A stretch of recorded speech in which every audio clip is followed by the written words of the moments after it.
নমস্কার, কেমন আছেন সবাই? আশা করি সবাই ভালো আছেন। আমি পিঙ্কি চলে এলাম আবার একটা নতুন ভিডিও নিয়ে।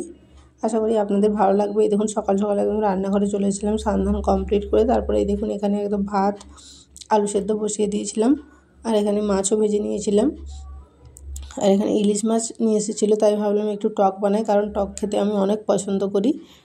এই দেখুন এখানে তারপর সর্ষে, কাঁচা লঙ্কা আর পোস্ত নিয়ে নিয়েছিলাম মশলাটা পেস্ট করার জন্য। একটু ভিজিয়ে রেখেছিলাম যাতে জলদি পেস্ট হয়ে যায়। তারপর এখানে আমসটাও ভিজিয়ে দিয়েছিলাম। তারপর এদিকে মশলা পেস্ট করছিলাম। তখন মশলাটা পেস্ট করব বলে তাই মিক্সির ওখানটায় ধরে দাঁড়িয়েছিলাম, তাই ফোনে একটু ঢং করছিলাম। তারপরে দেখুন এখানে একদম ওই মাছ ভাজার তেলেই এর টকটা করে নেবো। তারপরে দেখুন এখানে একদম গ্যাসটা জেলে দিচ্ছি, এদিকে কড়াইটা বসিয়ে দিচ্ছি, আর ওদিকে আলু সেদ্ধগুলো হচ্ছে। তারপরে এখানে দেখুন তেল গরম হয়ে গেছে, তারপর ওর মধ্যে দিয়ে দিলাম পরিমাণ মতো হলুদ, কারণ হলুদটা একটু নেড়ে নিচ্ছিলাম। তারপরে এর মধ্যে দিয়ে দেবো ওই বেটে রাখা মশলাটা। দেখুন এখানে মশলাটা দিয়ে দিলাম, আর মশলাটা যাতে একদম পুড়ে না যায়। আর সরষে একদম বেশি তেলে না নাড়লেই ভালো, যাতে বেশি নাড়লে সরষেটা তেতো হয়ে যায়, তাই একটু অল্প করে জল দিয়ে দিলাম। তারপরে এখানে ভিজিয়ে রাখা আমসটাটা দিয়ে দিলাম।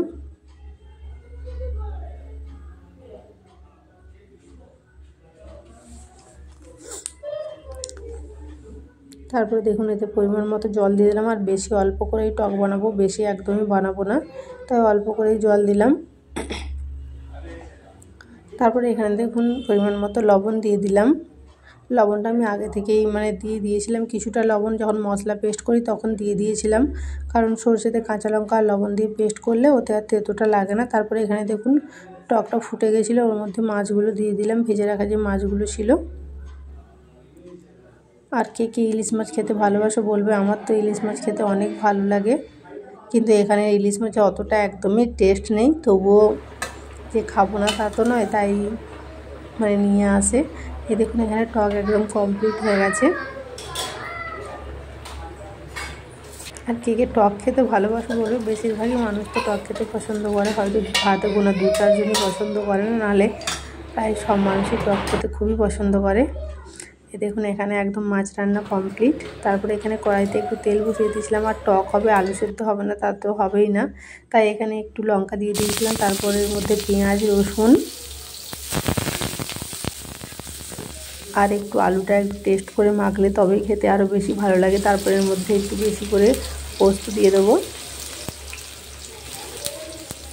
পোস্ত জিরে দিয়ে দেবো, দিয়ে ওটাকে ভালো করে একদম কড়াইতে নেড়ে কড়াইতে একদম আলুটা মেখে নেব, এতে আলুর টেস্টটা যেন আরও বেশি ভালো হয়। দিয়ে এটাকে একদম ভালো করে ভেজে নেব। এই দেখুন এটাকে একদম ভালো করে ভেজে নিচ্ছি। আর সত্যি কথা বলতে এই জিরে, তারপর রসুনের গন্ধ, এগুলো আলুতে পড়লে যেন বেশি টেস্ট হয়। তারপরে দেখো এখানে একদম ভাত বেড়ে নিয়েছিলাম। বিকেলবেলা মেয়ে বলছে পেয়ারা মাখা খাবে, তাই ওকে একটু পেয়ারা মাখা করে দেবো। এই দেখো আমার খেপি সোনামাকে, হ্যাঁ দেখো কেমন করে পেয়ারাটা মাখি সেটাই।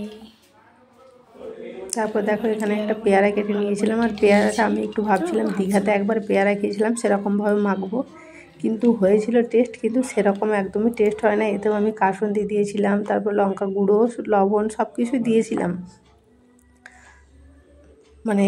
কাঁচা লঙ্কা দিইনি, কারণ মেয়ে যদি খায়, কিন্তু সব কিছু দিয়ে কিন্তু টেস্ট হয়েছিল, কিন্তু একটু ঝাল হলে ভালো হতো। কিন্তু খুব যে একদম সেরমই হয়েছিল না, কিন্তু ভালো লাগছিল খেতে। আর পেয়ারাতে এমনি একটু লবণ দিয়ে খেলে তাতেই ভালো লাগে, এতে আরও কাসুন্দি, লঙ্কা গুঁড়ো সব কিছু দিয়েছিলাম, তো সেজন্য টেস্ট হয়েছিল। মেয়ে তো আমার এখন ভয়েস দিতে দেখেই জিভে জল চলে আসছে, এত ভালো লাগছে, খুব সুন্দর হয়েছিল খেতে। আর বিকেলবেলা এমনিতেই একটু শরীরটা খারাপ ছিল, তাই পেয়ারা মাখাটা খুব ভালো লাগছিল। চলো টাটা।